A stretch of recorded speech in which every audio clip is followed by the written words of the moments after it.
బంగారం కొనుగోలుదారులకు shocking news. గత కొన్ని రోజులుగా పసిడి ప్రియులకు ఊరటనిస్తూ వచ్చిన బంగారం ధరలు ఒక్కసారిగా మళ్లీ పరుగులు అందుకున్నాయి.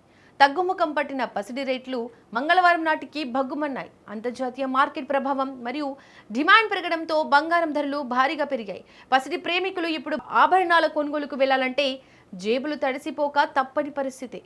హైదరాబాద్తో పాటు విజయవాడ వంటి ప్రధాన నగరాల్లో పసిడి ధరలు అదే స్థాయిలో నమోదయ్యాయి. మార్కెట్ నిపుణుల సమాచారం ప్రకారం 24 క్యారెట్ల స్వచ్ఛమైన బంగారం 10 గ్రాములకు ఏకంగా 820 రూపాయల మేర పెరగడం గమనార్హం. ప్రస్తుతం హైదరాబాద్ మార్కెట్లో 10 గ్రాముల 24 క్యారెట్ల బంగారం 1,57,040 రూపాయల వద్ద స్థిరపడింది. ఇక 22 క్యారెట్ల బంగారం 10 గ్రాములకు 750 రూపాయలు పెరిగి 1,43,950 రూపాయల వద్ద కొనసాగుతోంది. ఇక 18 క్యారెట్ల బంగారం ధర 610 రూపాయల మేర పెరిగి 1,17,780 రూపాయలకు చేరుకుంది.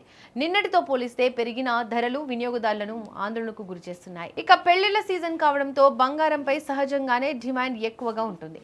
ఈ డిమాండ్ కు తోడు అంతర్జాతీయంగా ఉన్న అనిశ్చిత పరిస్థితులు బంగారం ధరల పెరుగుదలకు ప్రధాన కారణమని విశ్లేషకులు చెబుతున్నారు. అయితే బంగారం బాటలో పయనిస్తుందని భావించిన వెండి ధరలు మాత్రం ఎలాంటి మార్పులు లేవు. వెండి ధరలు నిలకడగా కొనసాగుతుండడం వెండి వినియోగదారులకు కొంత ఉపశమనం కలిగించే అంశం. రానున్న రోజుల్లో పసిడి ధరలు ఎలా ఉంటాయోనని సామాన్యులు ఆందోళన చెందుతున్నారు. పండుగలు, శుభకార్యాలు సీజన్ కావడంతో బంగారం ధరలు తగ్గే అవకాశం తక్కువగానే ఉందని మార్కెట్ వర్గాల విశ్లేషణ. కొనుగోలుదారులు ఎప్పటికప్పుడు తాజా ధరలను గమనించుకుంటూ నిర్ణయాలు తీసుకోవడం మంచిదని సూచిస్తున్నారు.